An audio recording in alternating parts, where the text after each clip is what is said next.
This is code.org. Let's see what we're doing. Add one block to help the harvester pick the corn.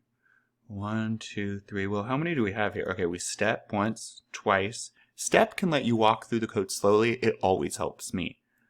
3 times, 4 times, boom, 5 times. Okay. Oh, what are we missing then? So notice that we're here, but we're not grabbing our corn. So we're using 6 out of 7 blocks right now.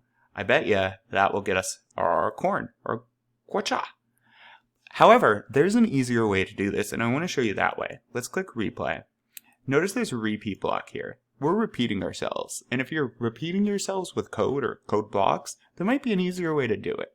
So if I count these out, 1, 2, 3, 4, 5.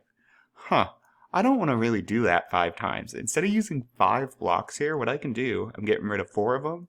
I'm changing this to a 5 and putting this block inside. So now when the computer sees this, it will run this 5 times. Once, twice, 3 times, 4 times, 5 times. And once it does 5 times, if we had any blocks down here, it would run that code attached below it. So this will do the same thing as the other code did, but now we're using 4 blocks instead of 7. Let's see. Ta-da! Awesome. Onward.